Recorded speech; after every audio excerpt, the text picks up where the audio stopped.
Hey there, Demwins Media viewers. Happy Tuesday. This is Matt Staub here with your daily news roundup. We've got a few big stories to cover for you today. One in particular that is definitely going to be fluid and ongoing over the next couple of weeks. That, of course, is the increasing likelihood of a government shutdown at the end of the month. The government is set to run out of funding on October 1st. And House GOP members have signaled that they're interested in some sort of a clean, continuing resolution that funds the government through mid November. House Democrats, on the other hand, have expressed absolutely no interest in doing something like that. They are gearing up for a fight over healthcare, particularly in the wake of the passage of the so called Big Beautiful Bill over the summer that is set to strip millions of their healthcare. House Democrats want a continuation of the Affordable Care Act subsidies that so many Americans rely on, as well as a paring back of some of those Medicaid cuts that were passed in the bill over the summer. So that's sort of one side of the fight. And then on the other side, you also have some splits within the GOP in terms of how they want to approach this. You have fiscal hawks like Rep. Thomas Massie, who's saying that the current spending levels are unacceptable and that they will not support kicking the can down the road and continuing a spending, government spending that they do not support. So you've got those two sides. And then there's been a recent layer added into this too, which is this proposal that whatever funding bill happens includes some sort of security for members of Congress in the wake of Charlie Kirk's assassination. So there's some debate going on with that in terms of how big that's going to be and who it applies to. So it just kind of threatens to add another wrinkle into this. Even if something were to pass the House this week, there's an entirely different obstacle that they have to get through, and that's the Senate. The Senate has said similar things in terms of them not being interested in passing or cooperating on anything that doesn't help restore healthcare to some Americans, especially after what happened this summer. Senator Chuck Schumer yesterday had this to say on the Senate floor. Let's take a look. I'd like to begin by reiterating where Democrats stand on government funding. Our position remains this. We want to keep the government open by engaging in bipartisan negotiation, where we can address some of the grave harms Donald Trump has caused to our healthcare system and help Americans with the cost of living. We haven't seen that to date. Republicans so far have refused to have any conversations about issues we've clearly outlined, healthcare most of all. Speaker Johnson said recently he hopes Democrats won't politicize the process.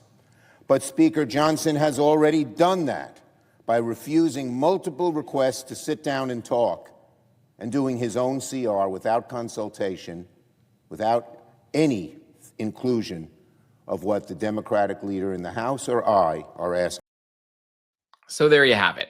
There seems to be a pretty clear gap here between what the GOP says they want and what Democrats are going to be willing to compromise on this time around.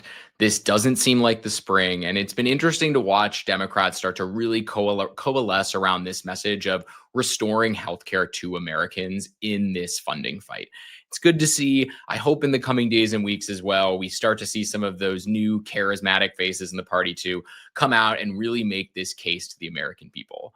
The White House, meanwhile, has sort of proposed their own situation of funding the government through the end of the winter. That looks like a non-starter, and they've advised agencies to start prepping for the potential event of a shutdown, which seems to signal that they know the writing's on the wall and that it's looking increasingly likely as well. So when you look at all of this as a whole, this isn't just a D versus R situation. You also have, a fractioning within the Republican caucus in terms of what they want to do. And so when you add all of that up, it just kind of creates this perfect storm for a shutdown. So we'll see what happens. We're going to keep covering it for you here, but it is definitely an interesting situation. Moving on to Trump and Putin.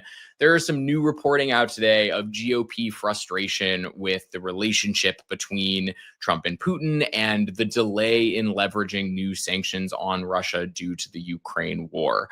One unnamed senator said, quote, "I'm sick of Trump and Vance and their love affair with everything Putin." Of course, they're unnamed, so we don't have a clip to show of that, but it'd be nice if that person might be willing to step up and go on the record saying that, but seems unlikely to happen. The sanctions bill has bipartisan support in the Senate right now, but it seems like Senate leadership is the one holding back actually pushing this forward.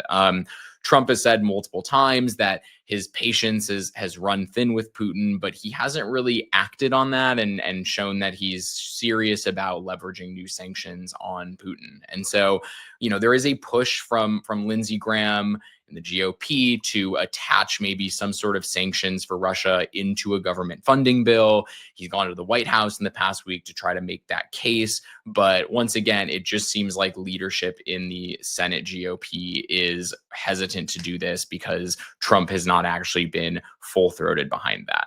At the same time, our NATO allies seem pretty confused as well. They don't know if the US is supposed to act first or if they're supposed to act first or what the cooperation and sanctions against Russia would look like. Trump has been pretty unclear about that, I would say. And unfortunately, all this just comes together to sort of make the US foreign policy when it comes to this conflict look pretty mixed and confusing and weak. And so, I think the big question here is just, why can't the US be the one to lead in this situation? I think waiting for allies to make decisions as opposed to kind of America being the leader who acts on this is what makes the foreign policy look so weak. So we'll see what happens. We'll see if that might get attached to an eventual spending bill. But right now, it feels like it's just a continuation of the stalemate we've seen, despite Trump promising that on day one, he was going to solve the conflict. Closing it out this week, though, I want to do a little spotlight on Pete Buttigieg. He's really stepped up the past couple of days and in the wake of the assassination of Charlie Kirk, and especially in the redistricting fight that is happening around the country. So let's play a little bit of a clip of him on Meet the Press last weekend, and we'll talk about it on the other side. I want to be really clear about this. This is an example of something that is hurting. We're not getting the leadership that we need to bring this country together from the White House. And in order to turn the tide of political violence, yes, we have to reject those who commit political violence. Yes, we have to reject those who celebrate or promote political violence. But also, in order to deprive political violence of its power, we have to reject anyone who would try to exploit political violence. The response to this cannot be for the government to crack down on individuals or groups, not because of violence, but because they challenge the government politically. We need to have free and open political debate and a healthy political process in this country. And by the way, just like an overwhelming majority of Americans reject violence, an overwhelming majority of Americans, left, right, and center, believe that the government should not be cracking down on its political opponents because they are political opponents, not in the United States of America, not ever. In a time where the president can't seem to help himself when it comes to ratcheting up the temperature and the rage in this country, it's good to see someone step up and say something that the vast majority of Americans probably feel, which is that political violence is unacceptable, and that at the same time, political violence and the aftermath of that can't be used as an excuse to crack down on free speech or crack down on dissent or target political enemies just because they think differently than you.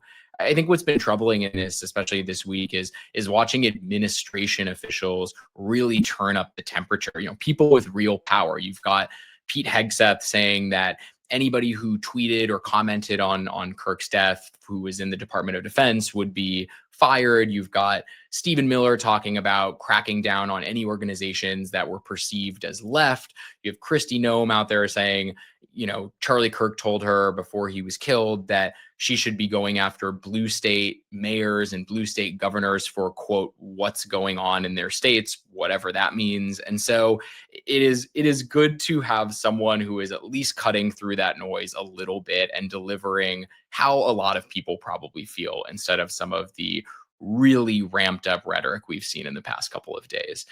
Meanwhile, Pete is also going to Indiana this week to try to push back against the mid-decade redistricting that has been proposed in his home state. He is going to be speaking at a rally on Thursday against it, and it's been good framing for him this week that, leadership is de-escalation without silencing opposition. And so it's good to see him out there doing what he does best and talking directly to the American people. That is it for Dem Wins Daily today. If you liked what you saw, throw a like on this video, subscribe to the Dem Wins Media YouTube channel. I'm Matt Staub, and we will see you tomorrow. Thanks for joining.